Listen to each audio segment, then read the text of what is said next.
Let's face it, when you take a walk through the land of affordable German sports sedans, you have to pass by this guy, the 3 Series. Well, Audi's got nothing to be ashamed of these days. Let's drive the all growed up, refined and polished 2011 A4 and check the tech.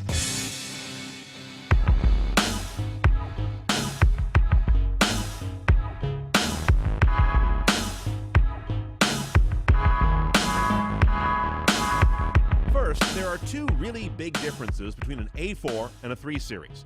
An A4 is, generally speaking, a 4-cylinder turbo car, whereas the BMW 3s almost all use primarily 6s, turbo and non-turbo. But as we'll see, I think you'll get over that. And the A4 is available still as a wagon, or an Avant as they call it, which the 3 Series, and for that matter the C-Class, are not.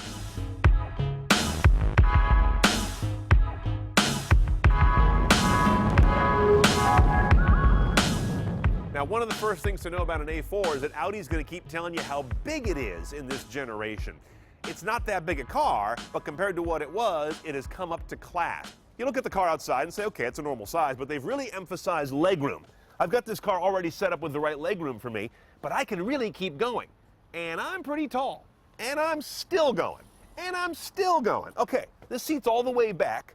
I'm over 6'2", and this is ridiculous. You could be 6'5" or more, and you'll drive this car just fine. I can't even reach the pedals right now. It's like I'm a midget.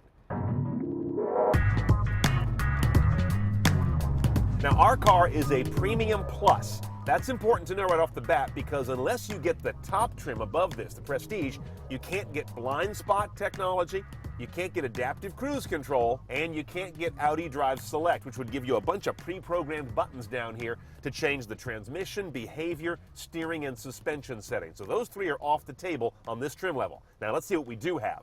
Thanks to a lot of a la carte toys, we have the Audi MMI LCD and control surface down here. This is not a widescreen, it's basically a 4:3 aspect ratio, unlike most BMWs, for example, but it's got really good quality. Check out the dot pitch on that.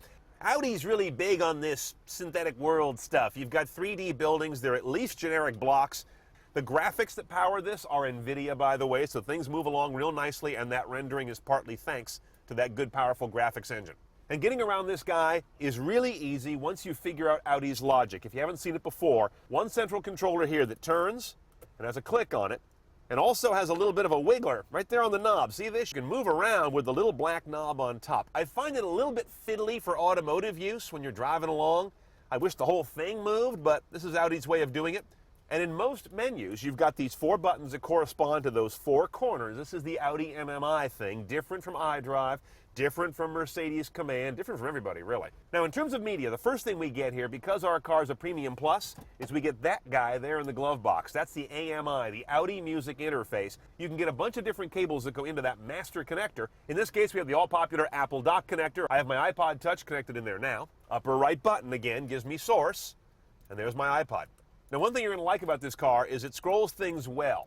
I don't know if it's pre-caching or just accessing the device quickly in real time. It doesn't matter. Here's our SD card slots. Audi's kind of the folks that are hanging on to that idea. We've got 2, SD1 and SD2. Optical disc slot here, of course. I've got an MP3 CD. It reads just fine. Finally, jukebox.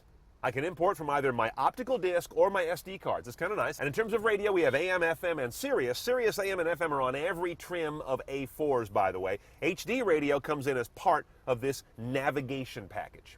So how's it sound? Well, pretty good because we have the Bang & Olufsen audio system. Now, some of these Audis have Bang & Olufsen systems that cost $6,000. You know, the ones that have the pop-up tweeters? I've never been $6,000 impressed by the sound of it. However, this guy's got a much more affordable $850 B&O upgrade.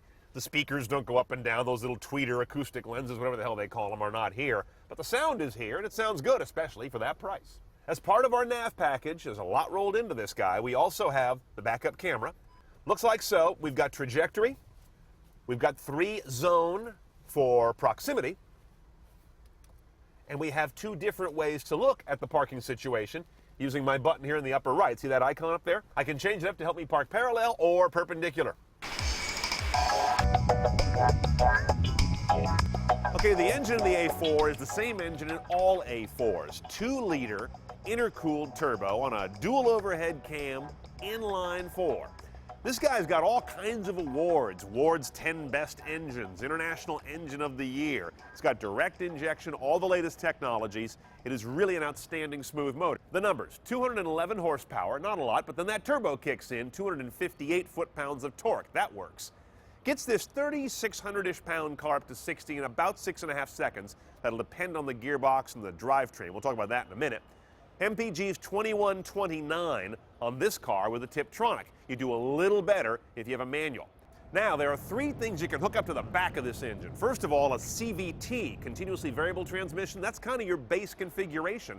Then you can go with a 6-speed manual, as I mentioned, for the best 0 to 60 and economy, or you can go with this 8-speed Tiptronic we have with the Quattro all-wheel drive.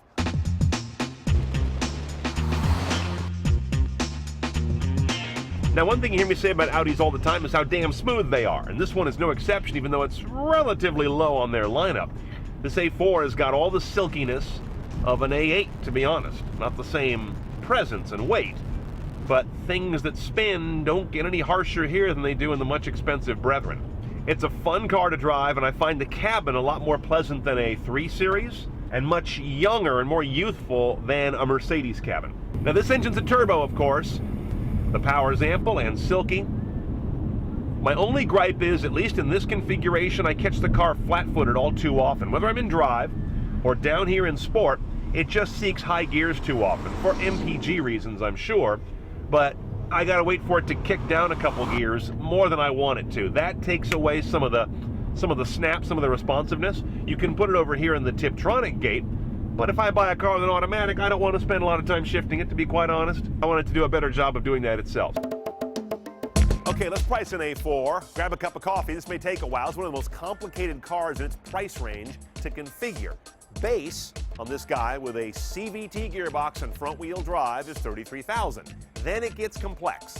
Add about $2,200 for a Tiptronic gearbox and Quattro, or close to $1,000 for a 6-speed manual with Quattro. Premium Plus is $34.50 more, which brings you the Audi music interface, Bluetooth, triple zone climate control, heated front seats, and better headlights. Step it up to Prestige, adding $5,200, and you get the MMI interface, GPS nav, Bang & Olufsen sound, rear camera and sensors, total keyless, and bigger wheels. And blessedly, the B&O audio rig on this guy is only $850 and probably worth it, unlike its $6,000 big brother, to my ears anyway.